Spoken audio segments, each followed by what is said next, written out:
Welcome students. आज हमने जो टॉपिक डिस्कस करना है उसका नाम है units of KC, equilibrium constant और उसके यूनिट्स।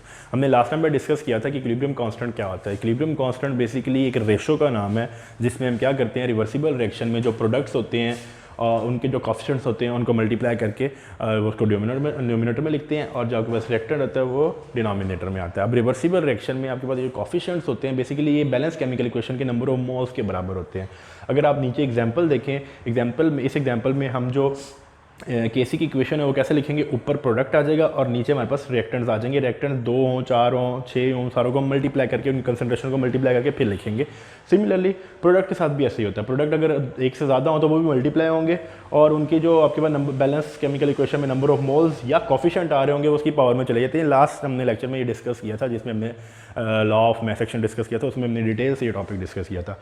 आज हमने जो डिस्कस करना है वो यूनिट्स हैं।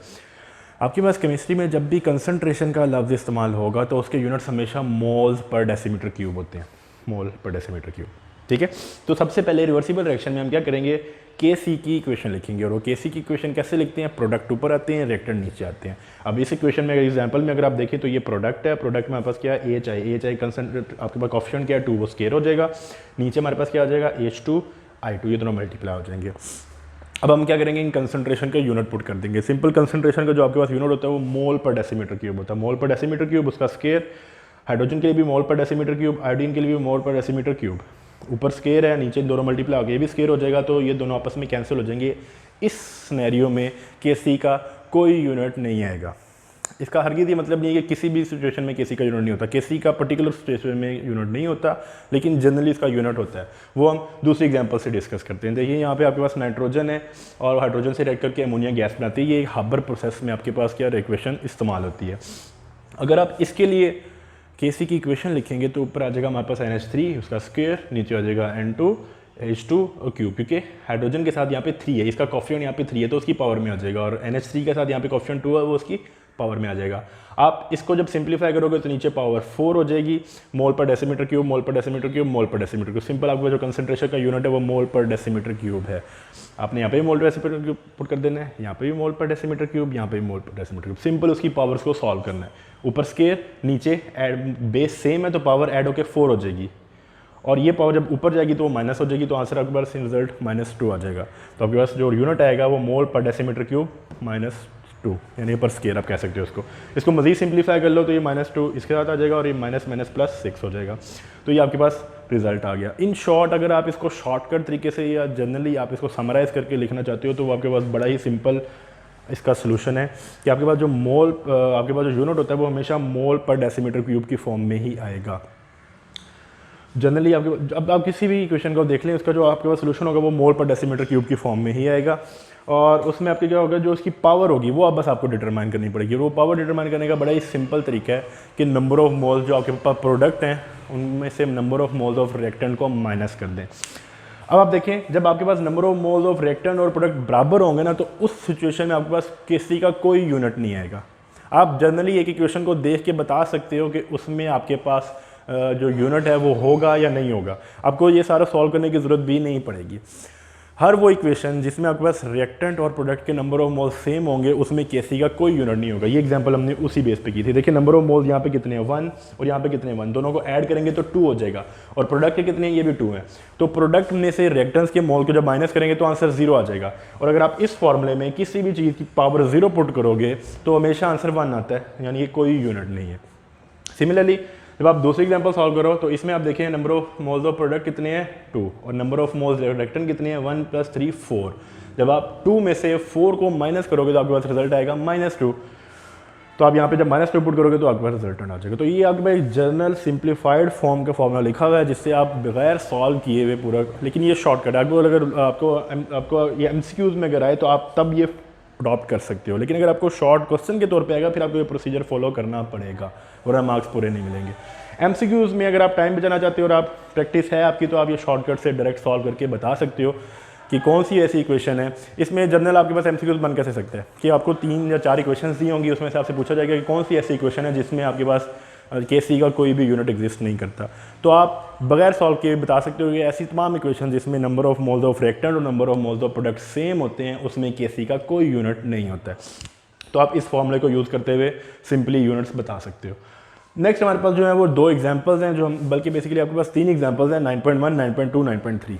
अब हम उसको डिस्कस करते हैं, उसमें न्यूमेरिकल्स वैल्यू भी आएंगी और हम उसको सॉल्व करने का तरीका देखते हैं कि हम उसको कैसे सॉल्व कर सकते हैं। इसकी स्टेटमेंट मैं आपके लिए रीड आउट कर देता हूँ।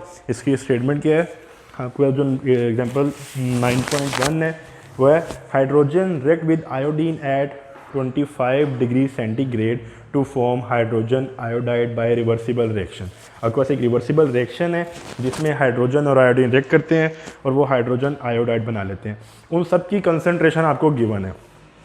हाइड्रोजन की जो कंसंट्रेशन है वो 0.05 मोल पर डेसीमीटर क्यूब है, आयोडीन की जो कंसंट्रेशन है वो 0.06 मोल पर डेसीमीटर क्यूब है, और आपके पास हाइड्रोजन आयोडाइड की जो कंसंट्रेशन है वो 0.49 मोल पर डेसीमीटर क्यूब है। आपने इसको सिंप्लीफाई करना है। इस न्यूमेरिकल में भी जब आप उसको सिंप्लीफाई करोगे, सिंप्लीफाई करने के बाद आपने ये जो यूनिट्स वाला भी टॉपिक पढ़ा है इसको ज़रूर फोकस करना है कि आपके आंसर में जो आपके पास आंसर जो होगा उसमें आपने यूनिट लिखना है या नहीं लिखना। हमने क्या किया, हमने अब इसमें इक्वेशन लिखते हैं केसी की। केसी की इक्वेशन क्या होगी, प्रोडक्ट ओवर रिएक्टेंट। यहाँ पे प्रोडक्ट क्या है, एच आई की कोएफिशिएंट लिखा हुआ है, उसकी पावर में आ जाएगा। सिमिलरली हाइड्रोजन कोएफिशिएंट 1 है, उसको लिखने की ज़रूरत नहीं है। आयोडीन कोएफिशिएंट भी 1 है, उसको भी लिखने की ज़रूरत नहीं है।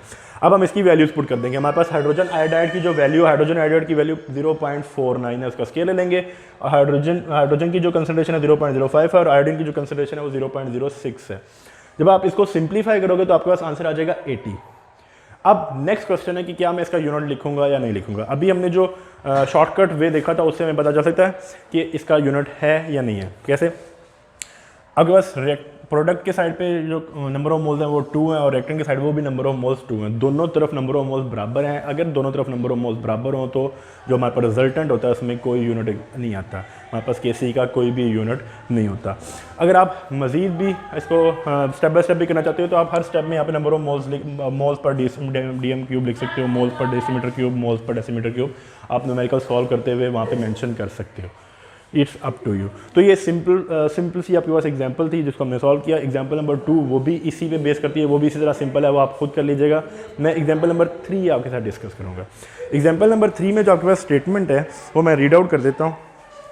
Example number 3, for a reaction between PCl3 and Cl2 to form PCl5, the equilibrium constant is 0.13 mole per dm cube at a particular temperature when the equilibrium concentration of PCl3 and Cl2 are 10 and 9 respectively. What is equilibrium concentration of PCl5? Example 3 में आपके पास क्या, उसने example 3 में आपके पास equilibrium constant की value दे दी हुई है और वो कहता है कि जब इक्विलिब्रियम इस्टेब्लिश हो जाएगा उस टाइम जो आपके पास रिएक्टेंट्स हैं उनकी कंसंट्रेशन 10 और 9 रिस्पेक्टिवली है, उस टाइम पे इक्विलिब्रियम कांस्टेंट की वैल्यू 0.13 हो जाती है। तो बताएं उस टाइम पे आपके पास ये जो प्रोडक्ट है आपका PCl5 इसकी वैल्यू क्या होगी, इक्विलिब्रियम वैल्यू क्या होगी। आपको पता है जब केसी की इक्वेशन लिखते हैं तो वो डेफिनेट होता है कि हम हमेशा इक्विलिब्रियम पे उसकी इक्वेशन लिख रहे होते हैं। तो इसको भी सिंप्लीफाई, हम भी इसको भी आराम से सिंप्लीफाई कर सकते हैं, सिर्फ हमने इसको रीअरेंज कर देना है। जैसे अब आपके पास क्वेश्चन में जो आपके पास वैल्यूज गिवन है वो 0.13 केसी की वैल्यू गिवन है, वो हमने पुट कर दी वैल्यू। उसके बाद आपको PCl3 की वैल्यू गिवन है 10 और Cl2 की वैल्यू 9। इसको आप रीअरेंज कर लें, ये दोनों टर्म यहाँ डिवाइड हो रही हैं, इस साइड पे आके मल्टीप्लाई हो जाएंगी। इनको आप मल्टीप्लाई करोगे आपके पास आंसर आ जाएगा 11.7 मोल पर मोल डीएम क्यूब। ये यूनिट कैसे आया, ये सेम इसी मेथड से यूनिट आया। क्या हम देखेंगे number of moles of reactant और number of moles of product. Number of moles of product कितने हैं 1, नंबर ऑफ मोल रिएक्टेंट कितने हैं 1 और 1 2। तो आप 1 में से 2 माइनस करोगे तो आपके पास रिजल्टेंट आ जाएगा -1। तो आप इस इक्वेशन में यहाँ पे जब -1 पुट करोगे तो आपके पास एक्जैक्टली यही नंबर ऑफ मोल्स आ जाएंगे। तो आप इसको यहाँ पे नंबर ऑफ मोल्स या यूनिट को मेंशन करें। जब भी आप न्यूमेरिकल सॉल्व कर रहे होगे तो आपने न्यूमेरिकल में यूनिट को लाजमी लिखना है। मैं आपको थोड़ा सा ओवरव्यू दे देता हूँ कि हमने आज के लेक्चर में क्या डिस्कस किया है। हमने आज के लेक्चर में केसी और उसके यूनिट्स को डिस्कस किया। केसी के बारे में हमने लास्ट टाइम भी डिस्कस कर लिया था। केसी बेसिकली होता है कि इक्विलिब्रियम कांस्टेंट को केसी कहते हैं, और इक्विलिब्रियम कांस्टेंट में आपके पास क्या होता है, फिर यूनिट्स आ जाते हैं। यूनिट्स कैसे मेंशन करने हैं, कौन किस सिनेरियो में यूनिट होता है, किस में नहीं होता, वो सारे हमने प्रोसेस यहाँ पर देखे हैं। उसके बाद हमने 2 एग्जाम्पल्स सॉल्व किए हैं और इन एग्जाम्पल्स में भी हमने यही देखा है कि किस इक्वेशन में केसी का यूनिट आएगा, किस में केसी का यूनिट नहीं आएगा। इसके अलावा आपके कोई भी क्वेश्चन हो या कोई भी क्यूरी हो तो नीचे जो नंबर दिए गए उन पर आप रब्ता कर सकते हैं।